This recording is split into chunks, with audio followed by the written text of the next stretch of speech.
working without a salary, just that in itself, I feel, isn't for everybody. Yeah. Working without a salary, you're doing work from 9 till or 10 till whenever, but there's no salary. You're seeing money, you can see it, but there's no salary. Like, how do you, to get the mind to adjust to these things isn't for everybody. Welcome to the Mindset Plug. Every week we sit down with a different Black business owner to discuss how they started their business and their journey. This week we were fortunate enough to sit down with Anderson Boyce, the owner of Hairforce One, which has barbershops at 2 different locations and a hair academy where they teach young people on how to be barbers themselves. And this interview is between me, Malcolm, and Jeremiah. Hope you enjoy and feel inspired. Make sure you like, share, subscribe. Episode 1. So if we rewind all the way back to age 12, my mum, she has always worked in the legal sector, and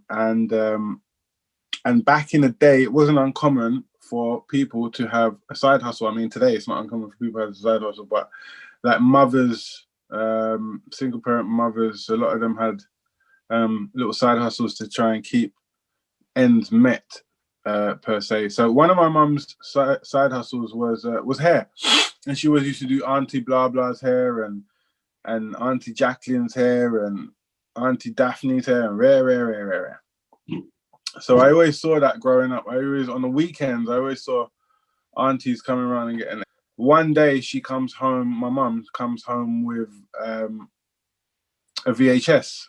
A lot of your audience might not know what that is, but it's a video cassette tape that we used to watch stuff on. And it's about yay big, and it was about, and she comes home with this VHS, and it's how to cut hair, how to do barber, and it was very, very basic and very, very non-black, very, very, very, very, very European.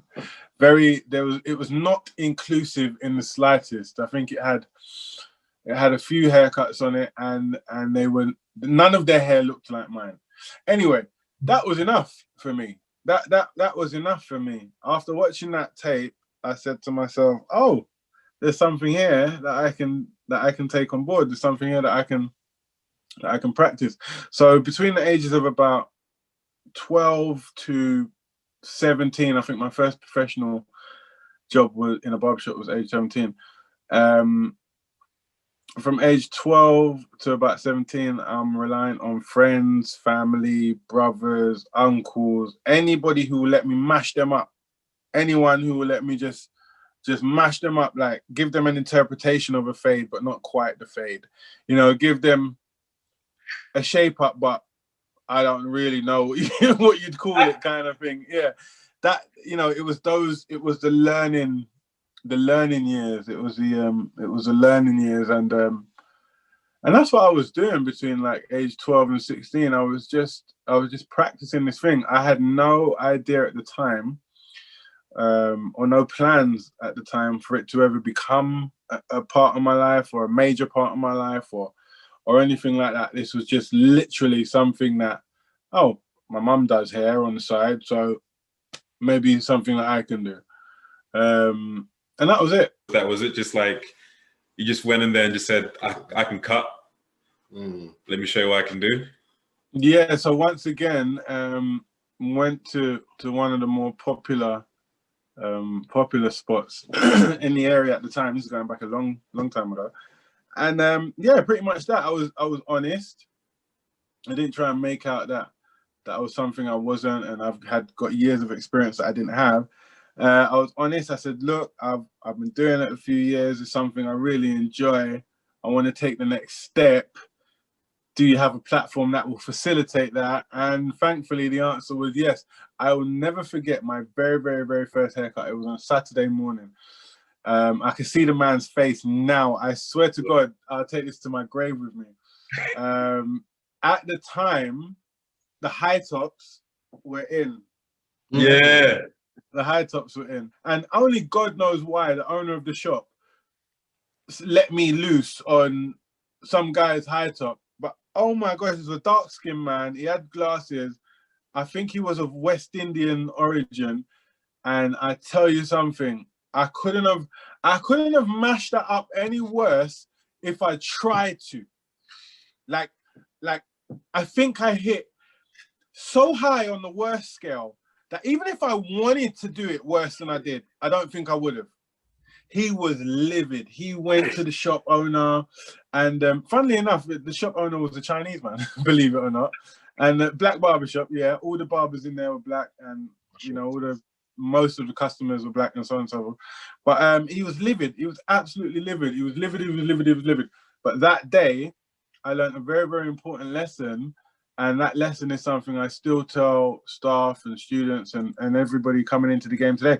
And that is, at least one time, probably more, but at least one time in a professional barber's career, you will be faced with that scenario. You'll be faced with a livid customer, not a small mistake that he says, all right, it'll grow back, blah, blah, blah. Like when you've got a customer that's fuming, completely fuming, livid. At least one time you'll be faced with that, that sort of scenario. And you'll be hit with a crossroad like that, and the crossroad will split in two ways, just like that, and you'll be standing bang in the middle. And one of those paths is going to say, I don't really like that. That was embarrassing. If there was a hole in the floor, I would have jumped in. I never want to be in that position again. I'm leaving. I'm done. I'm done with barbering. It's too technical.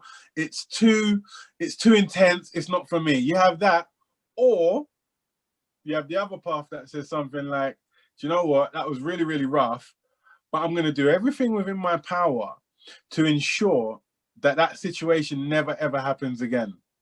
I'm going to do my utmost to learn from that error and ensure that that doesn't happen again. And you know what? You take half an hour in the back, you know, the shop was busy, it was Saturday. So you take half an hour in the back, you sit down, you kind of let the customers that were in the shop at the time go, and you wait for new customers to come in, and then you come out the back and you say, who's next?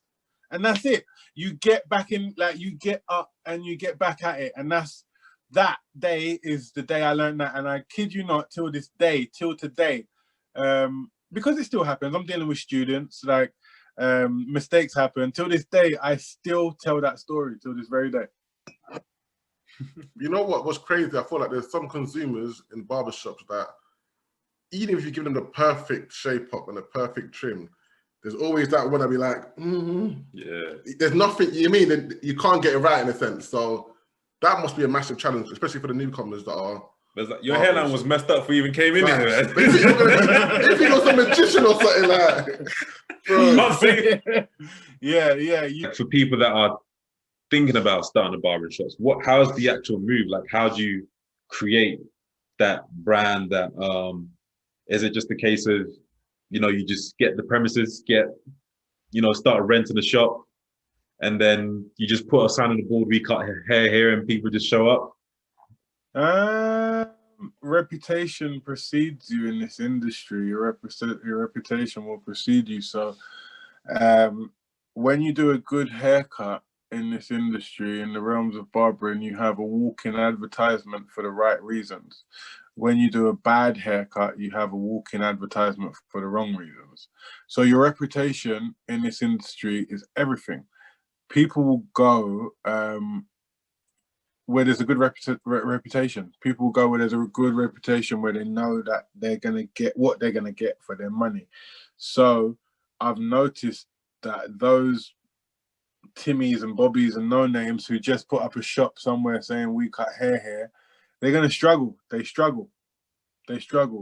Those who spend a long time in an establishment, build up a name, build up a clientele base, go through the highs, go through the lows, but stick at it. I find that they're a lot more prosperous in this industry. Okay. I find that they're a lot more prosperous in this industry. So to answer your question, reputation, you need to have a good reputation in this industry. People need to know you and love you for your skill set. You got to build a reputation for you opening a shop, so you can build it through working at another barber shop, or building it through friends and family and cutting at people's hair and then slowly you tell people, I've got a shop now, and then you'd be good. But if you just right now, it's even easier for them. Right now, it's even easier for the younger generation because they've got social media, so they don't actually even need to spend time building up a physical. Well, they need to spend time building up a physical reputation, but they can spend a lot more time building up an online reputation now. Yeah. Now you can build up a brand on social media.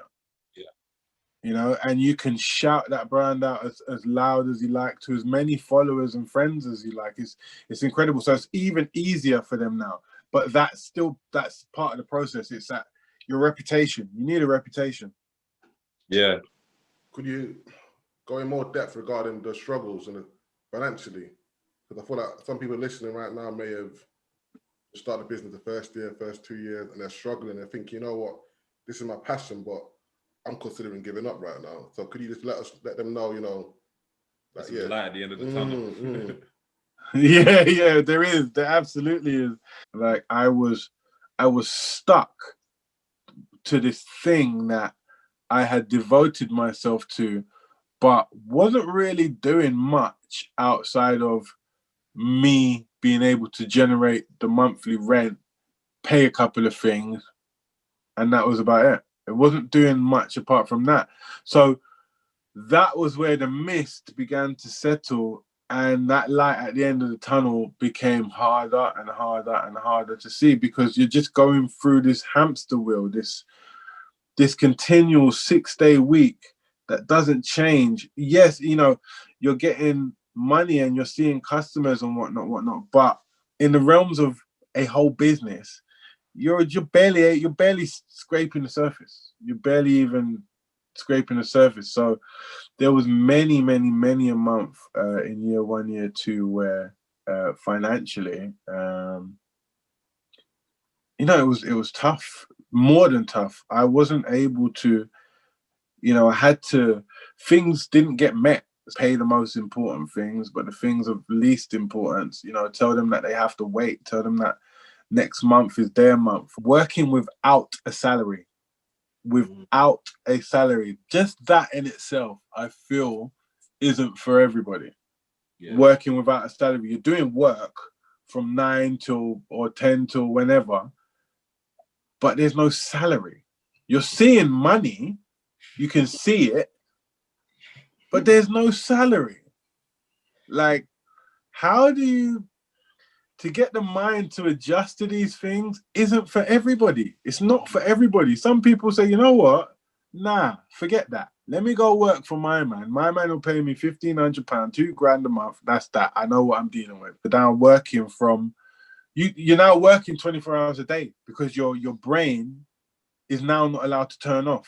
Because if your brain switches off, your competitor will be coming up to lap you. So you're now in the realms where from 9 to 5 or whatever the designated hours, you're working at somebody else's business. You leave that business, you've got every right to switch off. You've got every right to now forget about that place until tomorrow. You've now got every right to forget about your bosses, your management, your this, your that. You're not even thinking about it. When you are captain of your own ship, it's a constant. It's on your mind all the time. So these shifts were really hard, really hard to come to grips with, for me personally. I know you mentioned briefly, but how important would you say that is for the young generation to have mentors? Obviously, there's a lot of fathers missing that I feel like mentors can to a certain extent play a part in directing them the right path. Yeah, was he your first mentor, and how important was that to you? Definitely my first serious mentor, and I think I'll be straight up and say without him, the story would be different. Straight up. Without him, the story would be different. Without it made it more of a reality. So being or becoming a business owner with a good moral compass, with a good work ethic, a good business ethic, a good, you know, all the right things in place. You need to it's something that you need to know it's something that's obtainable to you. Yeah. Especially coming from where we were coming from. You need to, it shouldn't just be someone on your TV screen, or it shouldn't just be someone that you saw in the charts with a top 10 hit, or you saw bang a couple of goals on the weekend, or it should be somebody that you know. It should be someone that you can touch, that you can feel, that you can talk to. And that was a game changer for me. Just him being in the position he was and is till this day, that made it for me a bit more realistic and a bit more obtainable. As I say, it made it something that was achievable for me. So that had a massive impact, a huge level of impact on me. And I'd go as far as to say, without that, I think the story would be different.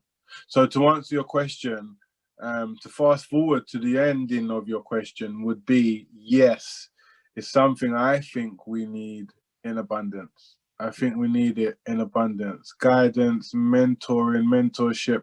I think it's something that our younger generation could really use to propel things for them. I really believe that. I really believe that, 100%. Definitely. So to hopefully not a controversial question, do you mentor people as well? Yeah, I do. Yeah, I do, yeah. I do. Because I know it actually, it comes with the territory. It comes with the job. We're working with 16-year-olds, 17-year-olds. I had two 17-year-olds on the shop floor today for their second day. Their first day on the shop floor was yesterday. I wasn't there, but there was suitable management on the floor. But today was their second day. They're 17 years old. Obviously, I'm looking at Anderson and Anderson. I can see, this is what it's like, and it's part of the territory. It comes with the job.